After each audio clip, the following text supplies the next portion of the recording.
Hello dears, welcome to new video. ഈ ഒരു വീഡിയോയിൽ നമ്മൾ ഡിസ്കസ് ചെയ്യുന്നത് FIUGP സെക്കൻഡ് സെം BBAയിലെ ബിസിനസ് എക്കണോമിക്സിലെ തേർഡ് മൊഡ്യൂളിലെ ഒളിഗോപ്പൊളി എന്ന ഭാഗമാണ്. അതായത് profit maximisation and different market structure എന്നുള്ള ഭാഗമാണ് നമ്മൾ എടുത്തുകൊണ്ടിരിക്കുന്നത്. അതിൽ ഒളിഗോപ്പൊളി എന്നുള്ള പോർഷനാണ് ഈ ഒരു വീഡിയോയിൽ ഡിസ്കസ് ചെയ്തിട്ടുള്ളത്. ഒളിഗോപ്പൊളിയും പിന്നെ എക്കണോമീസ് ഓഫ് സ്കെയിലും വരുന്നുണ്ട് കേട്ടോ. നെക്സ്റ്റ് ഒളിഗോപ്പൊളിയിൽ പറയുന്നത്, നമുക്കറിയാം ഒളിഗോ എന്ന് പറഞ്ഞു കഴിഞ്ഞാൽ it's a combination of two words, oligo and പൊളി. ഓക്കെ, ഗ്രീക്ക് വേർഡ്സിൻ്റെ ടു കോമ്പിനേഷനാണ് ഒളിഗോപ്പൊളി എന്ന് പറഞ്ഞു കഴിഞ്ഞാൽ. ഫ്യൂ സെല്ലേഴ്സ് എന്നാണ് ഇതിനർത്ഥം. ഫ്യൂ സെല്ലർ, അതായത് കുറച്ച് സെല്ലേഴ്സ് മാത്രം. നമ്മൾ മൊണോപ്പൊളി എന്ന് പറഞ്ഞപ്പോൾ ഒരു സെല്ലറായിരുന്നു. മൊണോപ്പൊളിസ്റ്റിയിൽ ഒരുപാട് സെല്ലേഴ്സ് ഉണ്ടായിരുന്നു അല്ലെ, സെല്ലേഴ്സും ബയേഴ്സൊക്കെ ഉണ്ടായിരുന്നു. ഒളിഗോപ്പൊളിയിൽ ഫ്യൂ സെല്ലേഴ്സാണുള്ളത്. It's an important form of imperfect competition. It is an umbrella term that describe market forms that fall between the extremes of monopoly and monopolistic competition. Okay, അതായത് മൊണോപ്പൊളിയുടെയും മൊണോപ്പൊളിസ്റ്റിക് കോമ്പറ്റീഷൻ്റെയും എക്സ്ട്രീമുകളിൽ അതിൻ്റെ ഒരു ബിറ്റ്വീനായിട്ട് വരുന്ന ഒരു മാർക്കറ്റ് സ്ട്രക്ചറാണ് ഒളിഗോപ്പൊളി. ഓക്കെ, ഈ ഒരു pricing problems of oligopoly have been analysed by Cournot and Edgeworth. Cournot and Edgeworth ആണ് ഒളിഗോപ്പൊളിയിലെ pricing problems describe ചെയ്യുന്നത്. ഓക്കെ, നമ്മൾ ഡിമാൻഡ് കർവുകളൊക്കെ വരയ്ക്കുമ്പോൾ സ്ട്രേറ്റ് ലൈനാണ് എപ്പോഴും വരയ്ക്കുക. പക്ഷേ ഒളിഗോപ്പൊളിയുടെ ഒരു പ്രത്യേകത എന്താണെന്ന് വെച്ച് കഴിഞ്ഞാൽ അവിടെ പ്രൈസ് റിജിഡിറ്റി ഉണ്ടാവും. അതുകൊണ്ട് തന്നെ കിങ്കർ ഡിമാൻഡ് കർവാണ് ഓൾമോസ്റ്റ് കിട്ടുക. ഓക്കെ, അതായത് ഒരു ചെരിവുണ്ടാവും. പ്രൈസ് റിജിഡിറ്റിയാണ് ഇതിൻ്റെ ഒരു റീസൺ എന്ന് പറഞ്ഞു കഴിഞ്ഞാൽ. അതായത് ഇവർക്കൊരു പ്രൈസ് കട്ട് ചെയ്ത് കഴിഞ്ഞാൽ, പ്രൈസ് കുറച്ച് കഴിഞ്ഞാൽ ഇവരെന്ത് ചെയ്യണമെന്നില്ല, മറ്റുള്ളവരും അതേപോലെ പ്രൈസ് കുറക്കും. പ്രൈസ് കൂട്ടിക്കഴിഞ്ഞാൽ മറ്റുള്ള ഫേംസ് എന്ത് ചെയ്യില്ല, പ്രൈസ് കൂട്ടില്ല. ഓക്കെ, അപ്പോൾ ഇവർക്ക് ഗെയിൻ പ്രത്യേകിച്ച് കിട്ടണമെന്നില്ല ഈ ഒരു പ്രൈസ് ഇങ്ങനെ ചേഞ്ച് ചെയ്ത് കളിക്കുന്നതിൽ. അപ്പോൾ അതുകൊണ്ട് തന്നെ പ്രൈസ് റിജിഡിറ്റിയാണ് ഇവർ ഫോളോ ചെയ്യുന്നത്. അതുകൊണ്ട് തന്നെ ഡിമാൻഡ് കർവ് കിങ്കർ ഡിമാൻഡ് കർവായിട്ട് മാറുന്നു. ഇതാണ് ഇതിൻ്റെ ഒരു എസൻസ് എന്ന് പറഞ്ഞു കഴിഞ്ഞാൽ കേട്ടോ. Meaning of oligopoly. The term oligopoly is derived from two Greek words, oligo which means a few and polein which means to sell. Thus oligopoly is a market situation which where there are only few sellers producing homogeneous or differentiated products.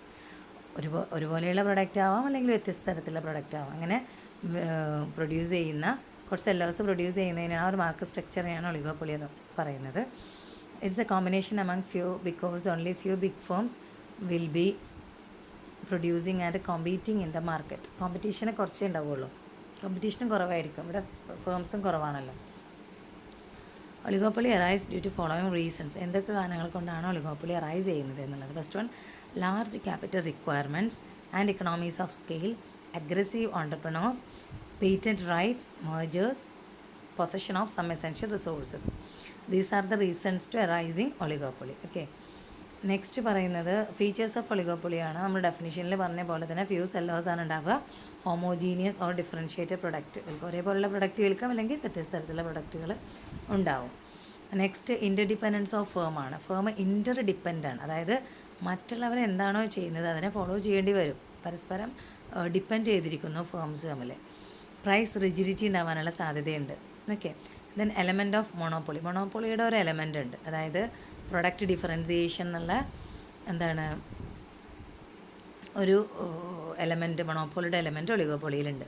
പിന്നെ excessive expenditure ഉണ്ട്. അഡ്വർടൈസ്മെൻറ്റിൽ ഒരുപാട് fund ഇറക്കേണ്ടി വരും. അപ്പോൾ excessive എക്സ്പെൻഡിച്ചറാണ് അഡ്വർടൈസ്മെൻറ്റിൻ്റെ മേലെ ഇവർ ചിലവഴിക്കുന്നത്. Then uncertainty of demand curve. Demand curve എങ്ങനെയായിരിക്കണം എന്നൊരു കാര്യത്തിലൊരു സെർട്ടനിറ്റി ഇല്ല. എപ്പോഴും ഒരു കിങ്കർ ഡിമാൻഡ് കർവാണ്, ചെറിയൊരു ചെരിവുള്ള ഡിമാൻഡ് കർവാണ് ഉണ്ടാവുക. നെക്സ്റ്റ് ക്ലാസിഫിക്കേഷൻ ഓഫ് ഒളിഗോപ്പൊളിയിൽ പറയുന്നത് 4 ബേസാണുള്ളത്. ഫസ്റ്റ് ബേസിൽ പറയുന്നത് on the base of product differentiation. Product ഡിഫറൻസിയേഷൻ്റെ ബേസിൽ രണ്ടായിട്ട് ഡിവൈഡ് ചെയ്തിട്ടുണ്ട്. Pure or perfect oligopoly, differentiated and imperfect oligopoly. Pure or perfect ഒളിഗോപ്പൊളിയിൽ ഐഡൻറ്റിക്കൽ പ്രൊഡക്റ്റ് ആയിരിക്കും സെല്ലേഴ്സ് എന്ത് ചെയ്യുക, ഒരു ഇൻഡസ്ട്രിയിലെ ഫേംസ് പ്രൊഡ്യൂസ് ചെയ്യുകയും വിൽക്കുകയും ചെയ്യുക. എന്നാൽ ഡിഫറൻഷ്യേറ്റഡ് ഓർ ഇംപെർഫെക്റ്റ് ഒളിഗോപ്പൊളി എന്ന് പറഞ്ഞു കഴിഞ്ഞാൽ അവിടെ ഡിഫറൻഷ്യേറ്റഡ് പ്രൊഡക്റ്റ് ആയിരിക്കും അവർ വിൽക്കുക, സബ്സ്റ്റിറ്റ്യൂട്ട്സുകൾ ഉണ്ടാവും. Okay, then on the base of entry of ഫേമിൻ്റെ എൻട്രിയുടെ കാര്യത്തിൽ ഓപ്പൺ ഒളിഗോപ്പൊളിയും ക്ലോസ്ഡ് ഒളിഗോപ്പൊളിയും. ഓപ്പൺ ഒളിഗോപ്പൊളി സ്ട്രക്ചർ ആണെന്നുണ്ടെങ്കിൽ എന്താണ്, ഏതൊരു ഫേമിനും ഫ്രീ ടു കമൻ ഔട്ടാണ്, എത്ര ഫ്രീ ആയിട്ട് വരികയും ചെയ്യാം, എക്സിറ്റും ചെയ്യാം. ദെൻ ക്ലോസ്ഡ് ഒളിഗോപ്പൊളിയിൽ പറയുന്നത് എല്ലാ ഫേംസ്, പുതിയ ഫേംസിന് നോട്ട് അലൗഡ് അല്ല. ഓക്കെ, നോട്ട് അലൗഡ് ആണ്, അതായത് അലൗഡ് അല്ല ക്ലോസ്ഡ് ഒളിഗോപ്പൊളിയിൽ. Next on the base of price leadership. Price ലീഡർഷിപ്പിൻ്റെ കേസിൽ partial oligopoly and full oligopoly, ഇങ്ങനെ രണ്ടായിട്ട് ഡിവൈഡ് ചെയ്തിട്ടുണ്ട്. പാർഷ്യൽ ഒളിഗോപ്പൊളിയിൽ പറയുന്നത് partial oligopoly refers to the market situation where the industry is dominated by one big firm. അതിനെ price known as the leader എന്ന് പറയുന്നു. അതായത് and other firms known as followers of the industry follow the price determined by the leader. അതായത് ആ ഒരു മാർക്കറ്റിനെ dominate ചെയ്യുന്ന വലിയൊരു ഫേം ഉണ്ടാവും, ബിഗ് ഫേം ഉണ്ടാവും. ആ ഫേമായിരിക്കും പ്രൈസ് ഫിക്സ് ചെയ്യുക. ഓക്കെ, അപ്പോൾ അതിനെ ആ ഒരു ഫേമിനെ ലീഡർ ഫേം എന്ന് പറയുന്നു. മറ്റുള്ള ഫേമുകൾ അവർ ഫോളോവേഴ്സ് എന്ന് പറയുന്നത് അവരതെന്ത് ചെയ്യുന്നു, ഫോളോ ചെയ്യുന്നു. അതായത് ഡൊമിനേറ്റഡ് ഫേം ഡിറ്റർമിൻ ചെയ്തിട്ടുള്ള പ്രൈസിങ് പോളിസി അവർ ഫോളോ ചെയ്യുന്നു. അതിന് പാർഷ്യൽ ഒളിഗോപ്പൊളി എന്ന് പറഞ്ഞു കഴിഞ്ഞാൽ. ഫുൾ ഒളിഗോപ്പൊളി എന്ന് പറഞ്ഞു കഴിഞ്ഞാൽ full oligopoly refers to the market situation where there is no leader and no follower. ഒരു ലീഡറും ഇല്ല, ഒരു ഫോളോവേഴ്സും ഇല്ല. അവിടെ ഒരു പ്രൈസ് ലീഡർഷിപ്പ് ആബ്സെൻ്റ് ആണ്. ഈ ഒരു കേസാണ് ഫുൾ ഒളിഗോപ്പൊളി. അടുത്ത ബേസിൽ on the base of agreement, അഗ്രിമെൻറ്റിൻ്റെ ബേസിൽ ഡിവൈഡ് ചെയ്തിട്ടുണ്ട്. Collusive ഒളിഗോപ്പൊളിൻ്റെ non collusive oligopoly. Collusive ഒളിഗോപ്പൊളിയിൽ പറയുന്നത് ഒരു if it is a market situation where firms belonging to an industry follow a common policy of pricing, in other words they combine together to avoid competition among themselves regarding the price and output of industry by means of an agreement. അവരെന്ത് ചെയ്യണം, അവർക്കിടയിലുള്ള കോമ്പറ്റീഷനുകൾ ഇല്ലാതാക്കുന്നതിന് വേണ്ടിയിട്ട് mutually ഒരു agreement എടുക്കുകയാണ്. അതായത് ഇന്നൊരു price നമുക്ക് എല്ലാവർക്കും ഫോളോ ചെയ്യാം, ഇന്ന ഔട്ട്പുട്ടും കാര്യങ്ങളും അത് ഫിക്സ് ചെയ്യുന്നതാണ് എന്ത് പറയുന്നത്, കൊലൂസീവ് ഒളിഗോപ്പൊളി. ഇത് അങ്ങനെ ഒരു അഗ്രിമെൻറ്റും ഇല്ലാത്തതാണ് നോൺ കൊലൂസീവ് ഒളിഗോപ്പൊളി. ഓക്കെ, ഇനി പിന്നെ പറയുന്നത് പ്രൈസ് ഡിറ്റർമിനേഷൻ അണ്ടർ ഒളിഗോപ്പൊളിയാണ്. ഓക്കെ, ഒളിഗോപ്പൊളിയിൽ 3 തരത്തിലാണ് പ്രൈസിങ് മെത്തേഡ്സ് ഉള്ളത്. First independent pricing, then price under price leadership and pricing under collusion. Price output determination under independent pricing. ഈ ഇൻഡിപെൻഡൻറ്റ് പ്രൈസിങ്ങിൽ ആ ഒരു മെത്തേഡ് ഓഫ് പ്രൈസിങ്ങിലാണ് കിങ്ക്ഡ് ഡിമാൻഡ് കർവ് വരിക. Okay, under independent pricing, an oligopoly firm faces a Kinckery demand curve. The Kinckery demand curve model was first developed by Professor Paul M. Sweezy in 1939 to explain price rigidity under oligopoly. An oligopolist does not know how his competitors will react. Hence, he has to make guesses. അല്ലേ, അതായത് ഒരു ഒളിഗോപ്പൊളിസ്റ്റിന് ഒരിക്കലും competitor എങ്ങനെയാണ് പെരുമാറുക എന്ന് എന്ത് ചെയ്യാൻ പറ്റില്ല, അസ്യൂം ചെയ്യാൻ പറ്റില്ല. ഒരിക്കലും അതിനെക്കുറിച്ച് ഒരു അറിവുണ്ടായിരിക്കില്ല. അപ്പോൾ അദ്ദേഹം ഗസ് ചെയ്യുകയാണ് ചെയ്യുക. ഓക്കെ, അതുകൊണ്ട് തന്നെ oligopolist may assume that price cut by him will be followed by the price cut by the rival firms. Rival firms ആണ് എതിരാളികൾ, അല്ലേ. അതായത് ഇപ്പോൾ ഒരു 10 രൂപയ്ക്ക് ഞാൻ വിറ്റുകൊണ്ടിരുന്ന ഒരു പ്രൊഡക്റ്റ് ഒളിഗോപ്പൊളിസ്റ്റ് എന്ത് ചെയ്തു, അല്ലേ, അദ്ദേഹം ഒരു 10 രൂപയ്ക്കാണ് അത് വിറ്റുകൊണ്ടിരുന്നിരുന്നത്. കോമ്പറ്റീറ്റേഴ്സിൻ്റെ അടുത്തൊക്കെ 10 രൂപേനാണ്. അദ്ദേഹം അത് എട്ടാക്കി കഴിഞ്ഞാൽ ഓട്ടോമാറ്റിക്കായിട്ട് റൈവൽ ഫേംസും അതെന്ത് ചെയ്യും, എട്ടാക്കും. അപ്പോൾ അതിൽ നിന്ന് ബെനിഫിറ്റ് അദ്ദേഹത്തിന് കിട്ടണമെന്നില്ല. അപ്പോൾ എല്ലാവരും 8 രൂപക്കാണ് ആദ്യം 10 രൂപ കൊടുത്തിരുന്നു, അപ്പോൾ എല്ലാവരും അത് 8 രൂപക്കായി. അപ്പോൾ പ്രത്യേകിച്ച് കൂടുതൽ കസ്റ്റമേഴ്സ് ഇദ്ദേഹത്തിൻ്റെ അടുത്തേക്ക് വരണമെന്നില്ല. നെക്സ്റ്റ് ഇദ്ദേഹം എന്ത് ചെയ്യും, പ്രൈസ് റൈസ് ചെയ്യും. 10 രൂപ കൊടുത്തിരുന്ന പ്രൊഡക്റ്റ് 12 രൂപക്ക് കൊടുക്കാൻ തുടങ്ങിയാൽ പിന്നെ അത് കുറഞ്ഞു കൊടുത്ത് എവിടെ നിന്നാണ് കിട്ടുന്നത്, അവിടെ നിന്നല്ലേ ആൾക്കാർ വാങ്ങും. അപ്പോഴും ഇദ്ദേഹത്തിന് ഗെയിൻ ഇല്ല. ഓക്കെ, അപ്പോൾ ഒരു പ്രൈസ് റിജിഡിറ്റി ഫോളോ ചെയ്യാൻ ഇദ്ദേഹം എന്ത് ചെയ്യുന്നു, നിർബന്ധിതനാവുന്നു. ഈ ഒരു കേസാണ് ഇൻഡിപെൻഡൻസി എന്ന് പറഞ്ഞു കഴിഞ്ഞാൽ. ഓക്കെ, ഇൻഡിപെൻഡൻറ്റ് പ്രൈസിങ് എന്ന് പറഞ്ഞു കഴിഞ്ഞാൽ കേട്ടോ. അതിലൂടെ നമുക്ക് കിട്ടുന്നതാണ് കിങ്ക്ഡ് ഡിമാൻഡ് കർവ്. കണ്ടോ, ഈ ഡിമാൻഡ് കർവ് സ്ട്രെയിറ്റ് ലൈൻ അല്ല, ഡൗൺ എന്താണ് ഡൗൺവേർഡ് സ്ലോപ്പിംഗ് തന്നെയാണുള്ളത്, അല്ല, പക്ഷേ എന്താണ് ചെറിയൊരു ചരിവുണ്ട്. അതിനാണ് കിങ്ക്ഡ് ഡിമാൻഡ് കർവ് എന്ന് പറയുന്നത്. ഓക്കെ, നെക്സ്റ്റ് നമുക്ക് നോക്കാനുള്ളത് പ്രൈസിങ് അണ്ടർ പ്രൈസ് ലീഡർഷിപ്പാണ്. പ്രൈസ് ലീഡർഷിപ്പിൻ്റെ കേസിൽ വരുന്ന pricing. Okay, constant price war and instability will result in price leadership. Under price leadership, price will be determined by leading firm, dominant firm, and other firms will follow the same price. നേരത്തെ കേസിൽ പറഞ്ഞില്ലേ, അതിൽ partial ഒളിഗോപ്പൊളിയിൽ, അതായത് ഒരു dominant firm ഉണ്ടാവും, ഒരു leading firm ഉണ്ടാവും ഇൻഡസ്ട്രിയിൽ. ആ ഫേം എന്താണോ പ്രൈസ് ഫോളോ ചെയ്യുന്നത്, ആ പ്രൈസ് തന്നെയായിരിക്കും മറ്റുള്ളവർ എന്ത് ചെയ്യുക, ഫോളോ ചെയ്യുക. അപ്പോൾ ലീഡിങ് ഫേമാണ് ഇവിടെ പ്രൈസ് ലീഡർഷിപ്പ് ഉള്ളത്. ബാക്കിയുള്ളവർ ജസ്റ്റ് ഫോളോവേഴ്സാണ്. ആ കേസാണ് പ്രൈസ് അണ്ടർ പ്രൈസ് ലീഡർഷിപ്പിൽ. അതിൽ ടൈപ്സ് ഓഫ് പ്രൈസ് ലീഡർഷിപ്പ് ഉണ്ട്. Dominant price leadership, barometric price leadership and aggressive price leadership. Okay, അപ്പോൾ ഡൊമിനൻറ്റ് പ്രൈസ് ലീഡർഷിപ്പിൽ പറയുന്നത് ലാർജ് ഫേമാണ് ഇവിടെ എന്ത് ചെയ്യുന്നത്, പ്രൈസ് ഫിക്സ് ചെയ്യുക. സ്മോൾ ഫേംസ് അവരെന്നെ എന്ത് ചെയ്യുന്നു, ഫോളോ ചെയ്യുന്നു. എന്നാൽ ബാരോമെട്രിക് എന്ന് പറഞ്ഞു കഴിഞ്ഞാൽ ലാർജ് ഫേം ആവണമെന്നില്ല, റെപ്യൂട്ടഡ് ആയിട്ടുള്ള എക്സ്പീരിയൻസ്ഡ് ആയിട്ടുള്ള ഒരു ഫേം ആയാൽ മതി. It may or may not be large. Okay, ആ ഒരു ഫേം എന്ത് ചെയ്യുന്നു, പ്രൈസ് ഫിക്സ് ചെയ്യുന്നു. ബാക്കിയുള്ള ഫോളോവേഴ്സ് എല്ലാം, ബാക്കിയുള്ള അതർ ഫേംസ് എല്ലാം അതെന്ത് ചെയ്യുന്നു, ഫോളോ ചെയ്യുന്നു. അതൊരു ബാരോമെട്രിക് ഉണ്ടാവും, ഒരു ബാരോമെട്രിക്. അതിനാണ് ബാരോമെട്രിക് ലീഡർഷിപ്പ്, പ്രൈസ് ലീഡർഷിപ്പ് എന്ന് പറയുന്നത്. ഇതിന് അഗ്രസീവ് പ്രൈസ് ലീഡർഷിപ്പ് എന്ന് പറഞ്ഞു കഴിഞ്ഞാൽ, under this type of price leadership, one dominating firm compel other firms to follow its price policy. If any of the firm dresses, it will be competed out of the market by the dominant firm. അല്ലേ, aggressive എന്ന് പറഞ്ഞു കഴിഞ്ഞാൽ എന്താണ്, ഒരു dominant firm compel ചെയ്യണം അവരെ, എന്ത് ചെയ്യണം, ഞങ്ങൾ ഉണ്ടാക്കിയിട്ടുള്ള അല്ലെങ്കിൽ ഞങ്ങൾ മേക്ക് ചെയ്തിട്ടുള്ള പ്രൈസ് നിങ്ങൾ ഫോളോ ചെയ്യണം. ഏതെങ്കിലും ഒരു ഫേം അതിനെ എതിർത്ത് കഴിഞ്ഞാൽ ആ ഫേം പിന്നെ മാർക്കറ്റിൽ നിന്ന് ഔട്ടാണ്. ഓക്കെ, അപ്പോൾ ഇത്രയാണ് ടൈപ്സ് ഓഫ് പ്രൈസ് ലീഡർഷിപ്പിൽ. ഇനി നമുക്ക് നോക്കാനുള്ളത് എക്കണോമീസ് ഓഫ് സ്കെയിലാണ്.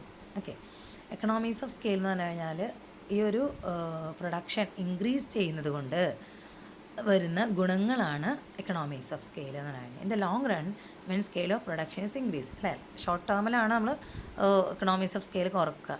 സ്മോൾ സ്കെയിലൊക്കെ നമ്മൾ എന്ത് ചെയ്യുന്നത്, പ്രൊഡ്യൂസ് ചെയ്യുക, നമ്മൾ മീൻസ് ഇൻഡസ്ട്രീസ് കേട്ടോ. Then economies of scale large ആവുന്നത് ഇൻക്രീസ് ചെയ്യപ്പോഴാണ്, ലോങ് റണ്ണിലാണ്. അങ്ങനെ ലോങ് റണ്ണിൽ എക്കണോമീസ് ഓഫ് സ്കെയിൽ ഇൻക്രീസ് ആകുമ്പോൾ വരാനുള്ള ബെനിഫിറ്റുകളെ രണ്ടായിട്ട് ഡിവൈഡ് ചെയ്തിട്ടുണ്ട്, internal economies and external economies. Okay, അത് ഫേമിന് കിട്ടാൻ സാധ്യതയുള്ള ബെനിഫിറ്റുകളാണ്. കോസ്റ്റ് അഡ്വാൻറ്റേജിനെയാണ് എന്ന് പറയുന്നത് എക്കണോമീസ് എന്ന് പറഞ്ഞു കഴിഞ്ഞാൽ. Simply refers to cost advantage. Okay, economies of scale are the advantage of large scale production. Large സ്കെയിലായിട്ട് പ്രൊഡ്യൂസ് ചെയ്യുമ്പോൾ എന്താണ് ഉണ്ടാവുന്ന ഗുണത്തെയാണ് എക്കണോമീസ് ഓഫ് സ്കെയിൽ എന്ന് പറയുക. Marshall has classified economies of scale into internal economies and external economies. Alfred Marshall, അല്ലേ, welfare definition കൊണ്ടുവന്നിട്ടുള്ള ഒരു എക്കണോമിസ്റ്റാണ്. അദ്ദേഹം എന്ത് ചെയ്തിട്ടുണ്ട്, എക്കണോമീസ് ഓഫ് സ്കെയിലിനെ രണ്ടായിട്ട് ഡിവൈഡ് ചെയ്തിട്ടുണ്ട്, internal economies and external economies. അല്ലേ, ആ ഒരു ഫോമിനകത്ത്, ആ ഒരു ഇൻഡസ്ട്രിക്കകത്ത് അവർക്ക് എന്തൊക്കെ ബെനിഫിറ്റുകൾ കിട്ടുന്നുണ്ടോ അതാണ് ഇൻറ്റേർണൽ എക്കണോമീസ്. ഔട്ട്സൈഡ് ആയിട്ടുള്ളതാണ് എക്സ്റ്റേർണൽ എക്കണോമീസ്. ഇൻറ്റേർണൽ എക്കണോമീസിന് റിയൽ എക്കണോമീസ് എന്ന് പറയുന്നു. ഫസ്റ്റ് വൺ ടെക്നിക്കൽ എക്കണോമീസ് ആണ്, അല്ലേ. A firm expand it size, it can use better plans, machinery, equipment, it can use superior techniques. അല്ലേ, അതൊരു ഫോമിനൊരു ബെനിഫിറ്റാണ്. ഫോം ലാർജ് സ്കെയിൽ പ്രൊഡക്ഷൻ നടത്തുമ്പോൾ ബൈ ഹാൻഡ് എന്ത് ചെയ്യാൻ പറ്റില്ല, അല്ലെങ്കിൽ ചെറുകിട ടെക്നോളജികൾ ഉപയോഗിച്ചുകൊണ്ടും ചെയ്യാൻ പറ്റണമെന്നില്ല. അപ്പോൾ ടെക്നോളജികൾ എന്ത് ചെയ്യുന്നു, വലുതാക്കുന്നു, വലിയ വലിയ പ്ലാന്റ്, വലിയ വലിയ മെഷീനറീസൊക്കെ ഉപയോഗിക്കുന്നു. അത് ബെനിഫിറ്റാണ്. ഓക്കെ, ഒറ്റയടിക്ക് ഒരുപാട് പ്രൊഡക്ഷൻ നടക്കാൻ പറ്റും, ഒരു കോസ്റ്റ് ഇഫക്റ്റീവ് ആയിട്ടുള്ള കാര്യമാണ്. നെക്സ്റ്റ് മാനേജറിയൽ എക്കണോമീസ്, അല്ലേ. ഫോമിൻ്റെ ലാർജ് സ്കെയിൽ പ്രൊഡക്ഷൻ നടക്കുമ്പോൾ ഒരുപാട് റെപ്യൂട്ടേഷൻ കൂടുന്നു. അതേപോലെ ഒരുപാട് മാനേജേഴ്സിന്, സ്കിൽഡ് മാനേജേഴ്സിന് എന്ത് ചെയ്യുന്നു, എടുക്കുന്നു. അപ്പോൾ സ്കിൽഡ് ആൻഡ് ടാലൻറ്റ് മാനേജേഴ്സ് ആകുമ്പോൾ ഡെസിഷനും എങ്ങനെയായിരിക്കും, അതേപോലെ ആയിരിക്കും, സ്കിൽഫുൾ ആയിട്ടുള്ള ഡെസിഷൻ ആയിരിക്കും. അപ്പോൾ മാനേജറിയൽ എക്കണോമീസ് അവിടെ ഉണ്ടാകുന്നു. ദെൻ പിന്നെ കമേഴ്ഷ്യൽ എക്കണോമീസിൽ പറയുന്നത് ലാർജ് സ്കെയിൽ പ്രൊഡക്ഷൻ നടക്കുമ്പോൾ ബൾക്കായിട്ട് എന്ത് ചെയ്യാൻ പറ്റുന്നു, റിസോഴ്സൊക്കെ മെറ്റീരിയൽസൊക്കെ പർച്ചേസ് ചെയ്യേണ്ടി വരുന്നു. അങ്ങനെ ഉണ്ടാകുമ്പോൾ ബൾക്ക് പർച്ചേസ് ചെയ്യാൻ നമുക്ക് ഡിസ്കൗണ്ടുകൾ കിട്ടുന്നു. അങ്ങനെ കമേഴ്ഷ്യൽ എക്കണോമീസ്. അതിന് മാർക്കറ്റ് ഇക്കണോമീസ് എന്ന് പറഞ്ഞു കഴിഞ്ഞാൽ ലാർജ് ഫേം സെല്ലിനെ ലാർജ് ക്വാണ്ടിറ്റി, അല്ലേ, and selling expense per unit. അതായത് ലാർജ് ഫേം ലാർജ് ക്വാണ്ടിറ്റിയിലാണ് എന്ത് ചെയ്യുക, വിൽക്കുക. പിന്നെ അങ്ങോട്ട് എത്തുന്ന ട്രാൻസ്പോർട്ടേഷൻ കോസ്റ്റൊക്കെ എന്തായിരിക്കും, അല്ലേ, പെർ യൂണിറ്റിന് വളരെ കുറവായിരിക്കും. കുറച്ച് പ്രൊഡക്ഷൻ നടത്തിയിട്ട് കൊണ്ടുപോകല്ലോ, ഒറ്റയടിക്ക് പ്രൊഡക്ഷൻ നടത്തിയിട്ട് എന്ത് ചെയ്യണം, കൊണ്ടുപോവുകയാണ് ചെയ്യുന്നത്. അപ്പോൾ ആ ഒരു എന്താണ് കോസ്റ്റ് പെർ യൂണിറ്റൊക്കെ കുറവായിരിക്കും കേട്ടോ. നെക്സ്റ്റ് ഫൈനാൻഷ്യൽ എക്കണോമീസ് എന്ന് പറഞ്ഞു കഴിഞ്ഞാൽ ലാർജ് ഫേമാണ്. അപ്പോൾ ലാർജ് ഫേം റെപ്യൂട്ടേഷൻ, ക്യാപിറ്റൽ മാർക്കറ്റിൽ അവർക്ക് റെപ്യൂട്ടേഷൻ അവരെന്ത് ചെയ്യുന്നു, എൻജോയ് ചെയ്യുന്നു. അതുകൊണ്ട് തന്നെ അവർക്ക് ഈസി ആയിട്ട് എന്ത് ചെയ്യാൻ പറ്റുന്നു, ബോറോ ചെയ്യാൻ പറ്റുന്നു ക്യാഷ്. ഓക്കെ, അപ്പോൾ risk and survival economies. Bigger firms are in better position to spread the risk, അല്ലേ. ബിഗ്ഗർ ഫേമാണ്, അതുകൊണ്ട് തന്നെ അവർ റിസ്ക് എന്ത് ചെയ്യാൻ പറ്റുന്നു, സ്പ്രെഡ് ചെയ്യാൻ പറ്റുന്ന, ഡൈവേഴ്സിഫിക്കേഷൻ നടത്തുന്ന. റിസ്ക് ഇങ്ങനെ ഷെയർ ചെയ്തെടുക്കുമ്പോൾ റിസ്ക് എന്തായിരിക്കും, കുറവായിരിക്കും, അല്ലേ. Next welfare economies. Large firm provide welfare facilities to employees such as subsidised housing, subsidised canteens, crutches for babies, women workers, അല്ലേ. അതായത് ഇങ്ങനെയുള്ള എംപ്ലോയീസിൻ്റെ അല്ലെങ്കിൽ ഇക്കോണമീസിൻ്റെ അല്ലെങ്കിൽ സൊസൈറ്റിയുടെ വെൽഫെയറിന് വേണ്ടിയിട്ട് ഇവരെന്ത് ചെയ്യുന്നു, ചിലവഴിക്കുന്നു, അല്ലേ. അപ്പോൾ ഇതും എന്ത് തന്നെയാണ്, ഇൻറ്റേർണൽ എക്കോണമീസിന്, എംപ്ലോയീസിൻ്റെ ബെറ്റർ ലിവിങ്ങിന് വേണ്ടിയിട്ട്. Okay, next external economies. അതായത് when many firms expand in particular area, each firm get a number of advantages. These are known as external economies. These are enjoyed by all firms in a common due to the expansion of industry. Thus, external economies are those economies which are available to all firms in the industry when industry expands. Okay. അതിൽ പറയുന്നത് economies of concentration. When a large number of firms concentrate in an area, then all these firms get some common benefit. This includes improve transport. അതായത് ഒരു large firm ഒരു ഏരിയയിൽ ഉണ്ട് എന്നുണ്ടെങ്കിൽ അവരുടെ area expand ചെയ്യുന്നതിനനുസരിച്ച് അവർക്ക് ട്രാൻസ്പോർട്ടേഷനും ബാങ്കിങ് സർവീസും അങ്ങനെ കുറേ സർവീസുകൾ അവർ തന്നെ കണ്ടെത്തുന്നു, അവർ തന്നെ ഡെവലപ്പ് ചെയ്യുന്നു. അത് ഓൾസോ മറ്റുള്ള ഫേമിനും കൂടെ എന്താണ്, സ്മോൾ ഫേം അവിടെയുള്ള ആ ഒരു ഏരിയയിലുള്ള സ്മോൾ ഫേംസിനും കൂടെ അതെന്താണ്, ഹെൽപ്ഫുള്ളാണ്. അതേപോലെ എക്കണോമീസ് ഓഫ് ഇൻഫർമേഷൻ പാസ് ചെയ്യുന്നതും അല്ലേ. അതായത് ഇവർക്ക് വേണ്ടിയിട്ട് റിസർച്ചും കാര്യങ്ങളൊക്കെ കണ്ടക്ട് ചെയ്ത് ഇൻഫർമേഷൻ എടുക്കുമ്പോൾ അത് മറ്റുള്ള ഫോംസിനും കൂടെ എന്താണ്, ഹെൽപ്ഫുള്ളായിട്ട് വരും. Then economies of disintegration. When an industry expand the firm may mutually agree to divide the production process among them അല്ലേ. ഒരു ഇൻഡസ്ട്രി എക്സ്പാൻഡ് ചെയ്യുമ്പോൾ അവരുടെ പ്രൊഡക്ഷൻ പ്രോസസ്സ് എന്ന് പറഞ്ഞു കഴിഞ്ഞാൽ എന്താണ്, അതിങ്ങനെ കട്ട് ചെയ്തിട്ടാണ് കേട്ടോ. ഡൈവേഴ്സിഫിക്കേഷനാണ്, ഡിസ്ഇൻറ്റഗ്രേഷനാണ് വരിക. അപ്പോൾ അതിൻ്റെ ബേർഡൻ ഉണ്ടാവില്ല കേട്ടോ. ഇപ്പോൾ ഒരു സൈക്കിൾ ഇൻഡസ്ട്രി ആണെന്നുണ്ടെങ്കിൽ എന്താണ്, ഒരു ഏരിയയിൽ ചെയിനിൽ സ്പെഷ്യലൈസ് ചെയ്യുന്നുണ്ടവരുണ്ടാവും. ചിലർ പെഡൽസിൽ, ചിലർ റിംസിൽ, ചിലർ ഹബ്സിൽ, ഇങ്ങനെ ഓരോ പാർട്സ് ഓഫ് ഒരു പ്രൊഡക്റ്റിൻ്റെ പാർട്സുകൾ വിവിധതരം ഏരിയകളിലായിട്ട് വിവിധതരം ഫോമുകളിലായിട്ട് എന്ത് ചെയ്യുന്നു, ആ ഇൻഡസ്ട്രിയിൽ തന്നെ പ്രൊഡ്യൂസ് ചെയ്യപ്പെടുന്നു. അതിനെയാണ് ഡിസിൻറ്റഗ്രേഷൻ എന്ന് പറയുന്നത്. Next economies of social development. സൊസൈറ്റിക്ക് വേണ്ടിയിട്ട് ബെനിഫിറ്റ് എന്ത് ചെയ്യുന്നു അല്ലേ. സൊസൈറ്റിയുടെ സ്റ്റാൻഡേർഡ് ഓഫ് ലിവിങ് ഇൻക്രീസ് ചെയ്യുന്നതിനൊക്കെ വേണ്ടിയിട്ട് ഒരുപാട് ബെനിഫിറ്റുകൾ പ്രൊവൈഡ് ചെയ്യുന്നുണ്ട്. ഓക്കെ, ഇത്രയാണ് economies of scale. Okay, next diseconomies of scale. അതായത് കോസ്റ്റ് അഡ്വാൻറ്റേജ് ഉണ്ടാവുന്നതോട് കൂടിയിട്ട് അതിനൊരു എന്തും കൂടെ ഉണ്ടാവും, നെഗറ്റീവ് വശം കൂടി ഉണ്ടാവും. അതാണ് ഡിസ്ഇക്കണോമീസ് ഓഫ് സ്കെയിൽ എന്ന് പറയുന്നത് അല്ലേ. വെൻ മഹാത്മാഗാന്ധി വാസ് അസാസിനേറ്റ് അല്ലേ, മഹാത്മാഗാന്ധി കൊല്ലപ്പെടുന്നത് 1940, നമുക്കറിയാം 1947 നമുക്ക് സ്വാതന്ത്ര്യം കിട്ടുകയാണ്. അടുത്ത വർഷം തന്നെ അദ്ദേഹം എന്ത് ചെയ്യുന്നു, കൊല്ലപ്പെടുകയാണ് ചെയ്യുന്നത്. അതേപോലെ ആ ഒരു മരണത്തോടനുബന്ധിച്ച് ബെർണാഡ് ഷാ റെസ്പോണ്ട് ചെയ്തത് ഇങ്ങനെയാണ്, എന്താണ്, to be too good is dangerous അല്ലേ. അധികം നന്നായിരിക്കുക എന്നുള്ളത് അപകടകരമാണ് അല്ലേ. Next similarly too much beauty got Sita kidnap അല്ലേ. നല്ല ഭംഗി ആയിരുന്നു സീതയെ എന്ത് ചെയ്തു, കിഡ്നാപ്പ് ചെയ്യപ്പെട്ടു. അതേപോലെ too much ego got Ravana killed അല്ലേ. അതായത് ടു മച്ച് ഈഗോ ആണ് രാവണക്ക് ഉണ്ടായിരുന്നത്. രാമായണത്തിൽ എന്ത് ചെയ്തു, കൊല്ലപ്പെടുകയും ചെയ്തു. Then too much charity got Mahabali in deep trouble അല്ലേ. അതായത് എല്ലാവർക്കും ദാനശീലനായിരുന്നു മഹാബലി എന്ന് പറയുന്നത്. അദ്ദേഹം എന്ത് ചെയ്തു, ഐതിഹ്യങ്ങളിലൊക്കെ പറയുന്ന കഥകളാണിത് അല്ലേ. അപ്പോൾ അവരെന്ത് ചെയ്തു, അവർക്ക് അപകടമാണ് പറ്റിയിട്ടുള്ളത്. അതായത് എന്തും ടു മച്ച് ആയിക്കഴിഞ്ഞാൽ ബാഡ് ആവുകയുള്ളൂ. അതേപോലെ ഒരു പരിധി വരെ എന്ത് ചെയ്യാം, സ്കെയിൽ ഓഫ് പ്രൊഡക്ഷൻ ഇൻക്രീസ് ചെയ്യാം. അത് കഴിഞ്ഞ് പ്രോഫിറ്റ് കിട്ടി, ക്ലിബ്രത്തിലെത്തി, അതിന് മുകളിലേക്ക് വീണ്ടും എന്ത് ചെയ്യണം, ഏരിയ എക്സ്പാൻഡ് ചെയ്ത് കഴിഞ്ഞാൽ എന്താവണം എന്നില്ല, പോസിറ്റീവ് ആവണമെന്നില്ല, നെഗറ്റീവ് ഇമ്പാക്റ്റ് വരാനുള്ള സാധ്യതയുണ്ട്. ഇത് ഡിസ്ഇക്കണോമീസിലേക്ക് എന്ത് ചെയ്യുന്നു, നയിക്കുന്നു. എക്കണോമീസ് ഓഫ് സ്കെയിൽ അവിടെ ഡിസപ്പിയർ ആവുകയും ഡിസ്ഇക്കണോമീസ് ഓഫ് സ്കെയിൽ അതായത് അതിൻ്റെ ലിമിറ്റേഷൻ അല്ല, അതിൻ്റെ ഒരു ബാഡ് ഇമ്പാക്റ്റ്, നെഗറ്റീവ് ഇമ്പാക്റ്റ് എന്ത് ചെയ്യുന്നു, വരികയും ചെയ്യുന്നു. ഓക്കെ, ഇൻറ്റേർണൽ ഡിസ്ഇക്കണോമീസ് ആൻഡ് എക്സ്റ്റേർണൽ ഡിസ്ഇക്കണോമീസ് ആയിട്ട് വീണ്ടും രണ്ടായി ഡിവൈഡ് ചെയ്തിട്ടുണ്ട്. മാനേജീരിയൽ ഡിസ്ഇക്കണോമീസ് അല്ലേ. ഒരുപാട് പേരും എല്ലാ മാനേജിലുള്ള എല്ലാ ആൾക്കാരും, മാനേജ്മെൻറ്റിലുള്ള ടോപ്പ് ലെവൽ മാനേജേഴ്സിലുള്ള സ്ട്രാറ്റജിക്കൽ ഡെസിഷൻ എടുക്കുന്ന എല്ലാ ആൾക്കാരും ഒരേപോലെ ടാലൻ്റുള്ള ആൾക്കാരാണ് എന്നുണ്ടെങ്കിൽ ഒരുപാട് ഡെസിഷൻ ആയിരിക്കും, ബണ്ടിൽ ഓഫ് ഡെസിഷൻ ഉണ്ടാവും അല്ലേ. ഒരുപാട് ഡെസിഷൻ ഉണ്ടാകുമ്പോൾ ഒരു തീരുമാനം പെട്ടെന്ന് എടുക്കപ്പെടണം എന്നില്ല, ഒരുപാട് പേർക്ക് പല ഒപ്പീനിയനുകളായിരിക്കും ഉണ്ടാവുക. അപ്പോൾ ഒരു മാനേജീരിയൽ ഡിസ്ഇക്കണോമീസിലേക്ക് അതെന്ത് വഴിവെക്കും.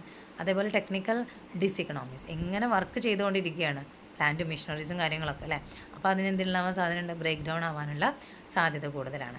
പിന്നെ നമ്മൾ റെപ്യൂട്ടേഷൻ ഉണ്ടെന്ന് കരുതിയിട്ട് ഒരുപാട് കടം വാങ്ങി കൂട്ടിക്കഴിഞ്ഞാൽ എന്ത് ചെയ്യും, ഫൈനാൻഷ്യൽ ക്രൈസിസിലേക്ക് ഹെവി ഇൻട്രസ്റ്റ് ഒക്കെ കൊടുക്കേണ്ടി വരും അല്ലേ. നമ്മളെന്ത് ചെയ്യുന്നു, നഷ്ടത്തിലേക്ക് കൊണ്ടെത്തിക്കുന്ന ഫൈനാൻഷ്യൽ ഡിസ്ഇക്കണോമീസ്. അതേപോലെ റിസ്ക് കൂടുതലാവാനുള്ള സാധ്യതയാണുള്ളത്. ക്യാപിറ്റൽ ഇൻവെസ്റ്റ്മെൻറ്റ് ഇൻക്രീസ് ചെയ്യുമ്പോൾ റിസ്ക് ഓൾസോ ഇൻക്രീസസ്. റിസ്ക് എന്ന് പറഞ്ഞു കഴിഞ്ഞാൽ സ്ട്രൈക്ക്, ലോക്കൗട്ട്, ലേ ഓഫ് അങ്ങനെയുള്ള റിസ്കുകളൊക്കെ ഉണ്ടാവാനുള്ള സാധ്യതയുണ്ടെന്ന് പറയുന്നത്. ദെൻ എക്സ്റ്റേണൽ ഡിസ്ഇക്കണോമീസ് അല്ലേ, over expansion of an industry in a particular area bring certain external diseconomies. Okay, അതിൽ പറയുന്നത് ട്രാൻസ്പോർട്ടേഷൻ ഡിസ്ഇക്കണോമീസ് ആണ്. Concentration of many firms in area put heavy pressure on traffic system. This caused frequent traffic jam. അല്ലേ, ഒരുപാട് ഏരിയകൾ നമ്മൾ എന്ത് ചെയ്യണം, ഇങ്ങനെ ഫോക്കസ് ചെയ്തിട്ട് സ്കെയിൽ ഓഫ് പ്രൊഡക്ഷൻ കൂട്ടുകയാണെന്നുണ്ടെങ്കിൽ ട്രാഫിക് ജാം, കൺജഷൻ ഉണ്ടാക്കാനുള്ള സാധ്യതയുണ്ട്. Next commercial diseconomies.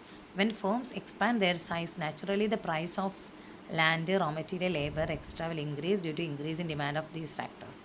അല്ലേ, അതായത് പ്രൊഡക്ഷൻ കൂട്ടുമ്പോൾ ഫാക്ടേഴ്സ് ഓഫ് പ്രൊഡക്ഷൻ്റെ കോസ്റ്റും എന്ത് ചെയ്യുന്നു, കൂടാനുള്ള സാധ്യതയുണ്ട്. അപ്പോൾ അത് എന്തിലേക്ക്, there may be scarcity of fuel, electricity, water, power, finance, okay, ഇതിലേക്കുള്ള കാരണം എത്തിക്കുന്നു.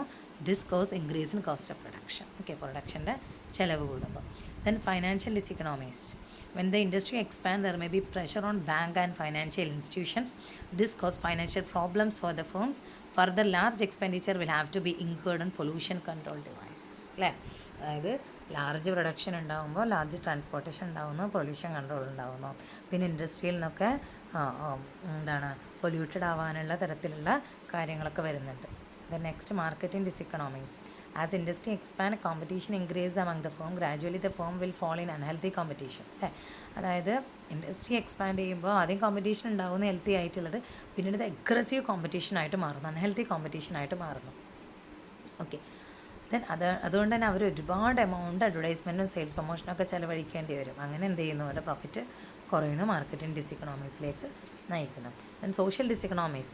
The concentration or expansion of an industry in a particular area will affect not only the firm but also the public at large. The most serious diseconomy, environment pollution, water, air pollution ഉണ്ടാവുന്നു, traffic congestion ഉണ്ടാവുന്നു, cost of living കൂടുന്നു, ലാൻഡിൻ്റെ price കൂടുന്നു, ബിൽഡിങ്ങിൻ്റെ price കൂടുന്നു. അല്ലേ, അപ്പോൾ ഇങ്ങനെയുള്ള electricity, water, അതിൻ്റെയൊക്കെ സ്കേഴ്സിറ്റി അനുഭവപ്പെടുന്നു.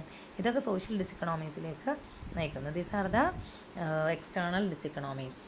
ഓക്കെ, നെക്സ്റ്റ് നമുക്ക് നോക്കാനുള്ളത് ഗെയിം തിയറി എന്ന് പറയുന്ന ഒരു ചെറിയ ടോപ്പിക്കാണ്. ഗെയിം തിയറിയിൽ പറയുന്നത്, imagine a game where every player's decision affect not just their own result, അല്ലേ, but also the outcome of others. അതായത് ഇപ്പോൾ ഗെയിം എന്ന് പറയുമ്പോൾ നമ്മൾ ഗ്രൂപ്പായിട്ട് കളിക്കുക. ഗ്രൂപ്പായിട്ട് കളിക്കുമ്പോൾ ഒരാളുടെ മാത്രം തീരുമാനമല്ല, അല്ല, അല്ലെങ്കിൽ ഒരാളുടെ മാത്രം ഔട്ട്പുട്ടല്ല, എല്ലാവരുടെയും കൂടെ എന്താണ് ഒരു ഔട്ട്പുട്ടാണ് എത്തിക്കുക. അല്ലേ, അതിനെയാണ് ഗെയിം തിയറി എന്ന് പറയുന്നത്. Then game theory was developed by mathematician John von Neumann and economist Oscar Mongesterone in 1940s. ഇവർ രണ്ടുപേരും കൂടിയിട്ടാണ് ഗെയിം തിയറി എന്ത് ചെയ്തിട്ടുള്ളത്, ഡെവലപ്പ് ചെയ്തിട്ടുള്ളത്. 1951 mathematician John Nash provided the first significant extension of the game theory developed by Neumann and Mongesterone. ഇവർ രണ്ടുപേരും, ന്യൂമാനും മോൺജെസ്റ്റേണും കൂടിയിട്ട് എന്ത് ചെയ്തിട്ടുണ്ട്, ഡെവലപ്പ് ചെയ്തിട്ടുള്ള ഗെയിം തിയറിക്ക് ഒരു ഒരു ഒരു ഒരു എക്സ്റ്റൻഷനായിട്ട് കൊണ്ടുവന്നതാണ് നാഷ് ഇക്വിലിബ്രിയം. ഇത് കൊണ്ടുവന്നത് ജോൺ നാഷാണ്. ഇത് രണ്ടും എന്താണെന്നുള്ളത് നമുക്ക് എന്ത് ചെയ്യാം, കുറച്ചും കൂടി എക്സ്പ്ലെയിൻ ചെയ്ത് പഠിക്കാം കേട്ടോ. ഗെയിം തിയറി എന്ന് പറയുന്നത് it is a branch of mathematics.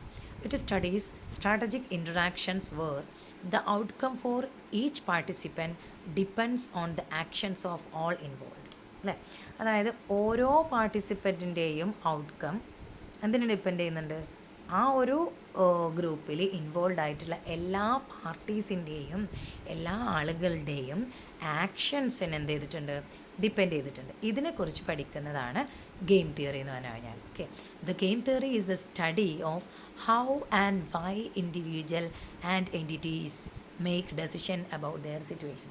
അവരുടെ മുന്നിൽ എന്ത് സിറ്റുവേഷനാണോ വരുന്നത് അത് എങ്ങനെയാണ് അല്ലെങ്കിൽ എന്തുകൊണ്ടാണ് അവരെന്ത് ചെയ്യുന്നത്, തീരുമാനങ്ങൾ എടുക്കുന്നത് എങ്ങനെയാണ് എന്നതിനെക്കുറിച്ച് പഠിക്കുന്നതാണ് ഗെയിം തിയറി. അതിൽ കുറച്ച് ടേംസാണ് ഗെയിം. ഗെയിം എന്ന് പറഞ്ഞാൽ സെറ്റ് ഓഫ് സർക്കംസ്റ്റാൻസ് ആണ്, സിറ്റുവേഷൻസ് ആണ് ഗെയിം എന്ന് പറഞ്ഞു കഴിഞ്ഞാൽ. Okay, depends on the actions of 2 or more decision maker. 2 or അതിലധികമോ ഡെസിഷൻ മേക്കേഴ്സിൻ്റെ ആക്ഷനെ ഡിപ്പെൻഡ് ചെയ്തുകൊണ്ടുള്ള അല്ലെങ്കിൽ അതിന് റിസൾട്ടായിട്ട് വരുന്ന സെറ്റ് ഓഫ് സർക്കംസ്റ്റാൻസസിനെയാണ് ഗെയിം എന്ന് പറയുന്നത്. പ്ലെയേഴ്സ് എന്ന് പറഞ്ഞു കഴിഞ്ഞാൽ ഡെസിഷൻ മേക്കേഴ്സിനെയാണ് പ്ലെയേഴ്സ് എന്ന് പറയുന്നത്. അവരെടുക്കുന്ന സ്ട്രാറ്റജിയാണ്, ആ ഒരു കംപ്ലീറ്റ് പ്ലാൻ ഓഫ് ആക്ഷനെയാണ് സ്ട്രാറ്റജി എന്ന് പറയുന്നത്. പേ ഓഫ് എന്ന് പറഞ്ഞു കഴിഞ്ഞാലും പേ ഔട്ട് എന്ന് പറഞ്ഞു കഴിഞ്ഞാലും സെയിം തന്നെ. അവർക്ക് അതിൽ നിന്ന് കിട്ടുന്ന ഒരു ഔട്ട്കമാണ് പേ ഓഫ് എന്ന് പറഞ്ഞു കഴിഞ്ഞാൽ. ഇൻഫർമേഷൻ സെറ്റ് എന്ന് പറഞ്ഞു കഴിഞ്ഞാൽ ആ ഒരു ഗിവൺ പോയിൻ്റ് ഓഫ് ടൈമിൽ, ആ ഒരു ഗെയിമിലുള്ള ഗിവൺ പോയിന്റിൽ അവൈലബിൾ ആയിട്ടുള്ള ഇൻഫർമേഷനെയാണ് ഇൻഫർമേഷൻ എന്ന് പറയുന്നത്. ഓക്കെ, ആ ഒരു ഇൻഫർമേഷൻ സീക്വൻസിനെയാണ് ഇൻഫർമേഷൻ സെറ്റ് എന്ന് പറയുന്നത്. ദെൻ ഇക്വിലിബ്രിയം എന്ന് പറഞ്ഞു കഴിഞ്ഞാൽ this is the point in a game where both players have made their decision and outcome is free. രണ്ട് പ്ലെയേഴ്സും അല്ലെങ്കിൽ 2 പേരും എന്ത് ചെയ്തു, അവരുടെ ഡെസിഷൻ എടുത്തുന്ന ഔട്ട്കത്തിൽ അവർ റീച്ച് ചെയ്യുന്നു. അതിനെയാണ് ഇക്വിലിബ്രിയം എന്ന് പറയുന്നത്. ഇതിൽ സിംഗിൾ മൂവ് ഗെയിംസ് ഉണ്ട്, മൾട്ടിപ്പിൾ മൂവ് ഗെയിംസും ഉണ്ട്. ഓക്കെ, സിംഗിൾ മൂവ് ഗെയിംസ് എന്ന് പറഞ്ഞു കഴിഞ്ഞാൽ in game theory a single move games refers to situation where players make the decision all at once without any further rounds and opportunities to adjust their choice. അവർക്കൊരു further റൗണ്ടോ ഒന്നുമില്ല. അതായത് ഒരു തവണ അവർ decision എടുത്തു കഴിഞ്ഞു, ഒരു ചോയ്സോ അത് അഡ്ജസ്റ്റ് ചെയ്യാനുള്ള ഫർദർ മൂവോ കാര്യങ്ങളൊന്നും ഇല്ലാത്തതാണ് സിംഗിൾ മൂവ് ഗെയിം എന്ന് പറയുന്നത്. എക്സാമ്പിളായിട്ട് പറയുന്നത് പ്രിസണേഴ്സ് ഡിലേമയാണ്. അതായത് 2 people arrested for a crime. 2 ആൾക്കാർ ഒരു ക്രൈമിന് വേണ്ടിയിട്ട് അറസ്റ്റ് ചെയ്യപ്പെട്ടു. They are held in A separate rooms and cannot communicate with each other. അവരെ 2 പേരെ എന്ത് ചെയ്തു, സെപ്പറേറ്റ് റൂമുകളിലാക്കി. അവർക്ക് കമ്മ്യൂണിക്കേറ്റ് ചെയ്യാൻ പറ്റുന്നില്ല. The police offer 4 deals. Police എന്ത് ചെയ്തു, അവരുടെ മുന്നിൽ 4 ഡീൽ വെച്ചു. എന്താ ഡീൽ? ഇഫ് ബോത്ത് കോൺഫസ്, അല്ലെ 2 പേരും കുറ്റസമ്മതം നടത്തുകയാണെങ്കിൽ they will each receive A 3-year prison sentence. അല്ലേ, അവർക്ക് 3 വർഷമാണ് എന്ത് ചെയ്യുക, ശിക്ഷ കിട്ടുക. ഇത് രണ്ടും പറയുന്നത് ഒരാളോട് പറയുന്നത് മറ്റൊരാൾ അറിയുന്നില്ല. 2 പേരെയും സെപ്പറേറ്റ് റൂമിലേക്ക് ആക്കിയിരിക്കുകയാണ്. അതായത് ഈ ഒരു 4 എണ്ണത്തിൽ ഒരു ഡെസിഷൻ അവരൊക്കെ എടുക്കുകയാണെങ്കിൽ പിന്നെ അത് അവർക്ക് എന്ത് ചെയ്യാൻ പറ്റില്ല, തിരിച്ചെടുക്കാൻ പറ്റില്ല. വേറൊരു മൂവോ അഡ്ജസ്റ്റ് ചെയ്യാനുള്ളതോ ഒന്നുമില്ല. ഇപ്പോൾ 2 പേരോട് ഒരുമിച്ച് ഇത് ചോദിക്കുകയാണെങ്കിൽ മറ്റൊരാളുടെ മൂവ് എന്താണ് അതിനനുസരിച്ച് എന്ത് ചെയ്യാം, ഇയാൾക്ക് ഡെസിഷൻസ് മാറ്റാം. അപ്പോൾ അതുകൊണ്ടാണ് പ്രിസണറിൻ്റെ ഡയലേമ ഒഴിവാക്കാൻ വേണ്ടിയിട്ട് ഇവർ ചെയ്യുന്നൊരു മെത്തേഡാണത്. അപ്പോൾ ഫസ്റ്റ് വെക്കുന്ന ഡീൽ എന്താണെന്ന് വെച്ച് കഴിഞ്ഞാൽ 2 പേരും ഇത് സമ്മതിക്കുകയാണ്, കുറ്റം സമ്മതിക്കുകയാണെന്നുണ്ടെങ്കിൽ എന്താണ്, ഓരോരുത്തർക്കും 3 വർഷം എന്താണ് ജയിൽ ശിക്ഷ കിട്ടുള്ളൂ. ഇപ്പോൾ പ്രിസണർ 1 കൺഫസ്, ഒരാൾ സമ്മതിച്ചു മറ്റൊരാൾ സമ്മതിച്ചില്ല, അങ്ങനെയാണെങ്കിൽ സമ്മതിച്ച ആൾക്ക് 1 വർഷത്തെ ശിക്ഷയും കിട്ടും, സമ്മതിക്കാത്ത ആൾക്ക് എന്താണ് 2 വർഷത്തെ ശിക്ഷയും കിട്ടും. Okay, then if prisoner 2 confess, രണ്ടാമത്തെ ആൾ എന്ത് ചെയ്തു, സമ്മതിച്ചു, ഒന്നാമത്തെ ആൾ സമ്മതിച്ചില്ല എന്നുണ്ടെങ്കിൽ പ്രിസണർ 1-ന് എന്ത് കിട്ടും, 5 year കിട്ടും, മറ്റാൾക്ക് എന്താണ് 1 year ശിക്ഷയും കിട്ടും. അതായത് ഇൻ്റർചേഞ്ചബിൾ ആയിട്ട് പറയുന്നതാണ് BMCയും പോയിന്റ്.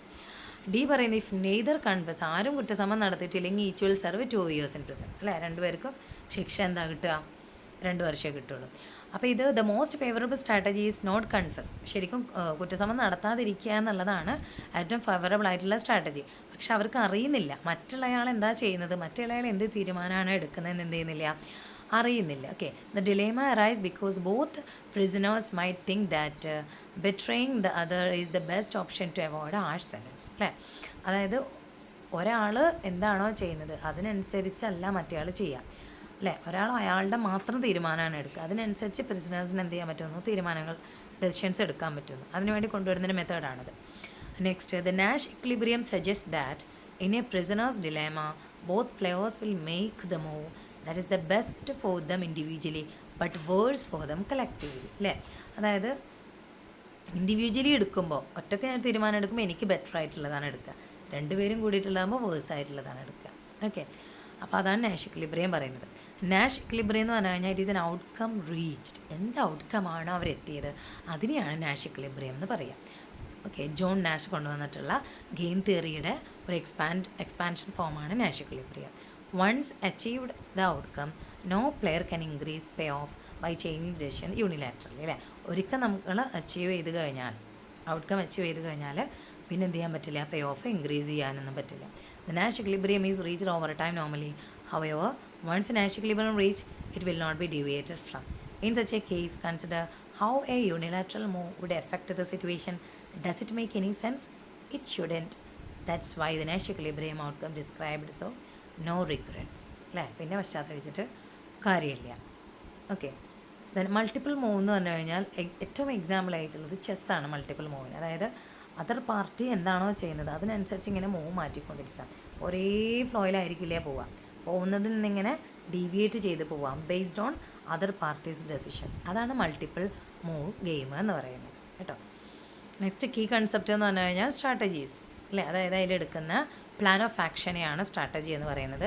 ബാക്ക്വേർഡ് ഇൻഡക്ഷൻ, അതായത് ഇപ്പോൾ it is a method use to find optimal strategy in a game where players make a multiple moves. അല്ലേ, അതായത് ഒരു മൾട്ടിപ്പിൾ മൂവ് എടുക്കുന്ന സമയത്ത് ആ ഗെയിമിൽ ഉപയോഗിക്കുന്ന ഒപ്റ്റിമൽ സ്ട്രാറ്റജി ഏതാണെന്ന് ഫൈൻഡ് ചെയ്യാനുള്ള ഒരു മെത്തേഡാണ് ബാക്ക്വേർഡ് ഇൻഡക്ഷൻ. അതായത് it involve looking ahead to end of the game and working backward to determine the best strategy. അതായത് അതിൻ്റെ പുറകിൽ നിന്നുകൊണ്ട് തന്നെ തുടങ്ങുമ്പോൾ തന്നെ അതിന് എൻ്റെ എന്തായിരിക്കുമെന്ന് മുൻകൂട്ടി കാണാനുള്ളൊരു മെത്തേഡാണ്. അതെങ്ങനെയായിരിക്കും എന്ന് അറിയാനുള്ളൊരു മെത്തേഡാണ് backward induction. Repeated games, some multiple move games involve some players interacting over and over again. For example, two companies might compete in the market for years. The players have a chance to build reputation and their strategies might change based on past interactions. In these games, cooperation and competition can emerge based on the history of relation. അല്ല, ആ റിലേഷൻഷിപ്പിൻ്റെ ബേസിൽ കോമ്പറ്റീഷനും കോപ്പറേഷനും ഒക്കെ എന്ത് ചെയ്യാൻ പറ്റും, emerge ചെയ്യും. അപ്പോൾ repeated games വരാനുള്ള സാധ്യതയുണ്ടെന്നാണ് പറയുന്നത്. Next, difference between single move and multiple move. ഇത് പറഞ്ഞു തന്നെ നിങ്ങൾക്ക് മനസ്സിലായിട്ടുണ്ടാവും എന്താണ് സിംഗിൾ മൂവും മൾട്ടിപ്പിൾ മൂവ്. അതായത് ഒരു ഒറ്റ ടൈമിൽ എടുക്കുന്നതാണ് സിംഗിൾ മൂവ്, പിന്നെ അത് റിഗ്രറ്റ് ചെയ്യാൻ പറ്റില്ല. മൾട്ടിപ്പിൾ മൂവ് എന്ന് പറഞ്ഞു കഴിഞ്ഞാൽ അതർ പാർട്ടി എന്താണ് എടുക്കുന്നത് അതിനനുസരിച്ച് എന്ത് ചെയ്യാം, ചേഞ്ച് ചെയ്യാൻ പറ്റുന്നതാണ്. Okay, time element. In single move games everything happens in one go, while in multiple move games players take turns and make decision over time. ഒരൊറ്റ സ്ട്രെച്ചിൽ എടുക്കുന്നതാണ് സിംഗിൾ മൂവ്, എന്നാൽ ടേൺ ചെയ്ത് അല്ലേ അതിനനുസരിച്ച് മാറ്റാൻ പറ്റുന്നതാണ് multiple move games. Strategy complexity. Single move games are often similar because players only need to consider one choice, but multiple move games require ongoing planning and adjustment based on happen. അതായത് strategy എപ്പോഴും complex ആവുക multiple മൂവിലാണ്, simple ആവുക single മൂവിലാണ് കേട്ടോ. Outcome depends. In multiple move game the outcome often depends not only the current move but also on the whole history of game. അതായത് multiple മൂവിൽ outcome എന്തിനെ depend ചെയ്തിരിക്കില്ല, ഒരു current മൂവിനെ മാത്രം depend ചെയ്തിരിക്കില്ല. History ഇതുവരെ ഉണ്ടായിരുന്ന മൂവുകൾ എങ്ങനെയായിരുന്നു അതൊക്കെ എന്ത് ചെയ്യുന്നു ഡിപ്പെൻഡ് ചെയ്തിട്ടാണ് ഔട്ട്കം വരിക. അല്ല, ചെസ്സ് കളിക്കുമ്പോൾ തുടക്കത്തിലേ എങ്ങനെയാണോ കളിച്ച് തുടങ്ങുന്നത് അതിനനുസരിച്ചായിരിക്കും എന്ത് വരിക, റിസൾട്ട് ഉണ്ടാവുക. ദെൻ എന്നാലോ സിംഗിൾ മൂവിലോ depends only on the current മൂവിൽ എന്താണോ അദ്ദേഹം ചെയ്തത് അതാണ് സിംഗിൾ മൂവിൻ്റെ ഔട്ട്കം ആയിട്ട്. ഗുഡ്. ഓക്കെ, ഇത്രയേ ഉള്ളൂ ഈ ഒരു ചാപ്റ്റർ എന്ന് പറഞ്ഞു കഴിഞ്ഞാൽ. Thank U.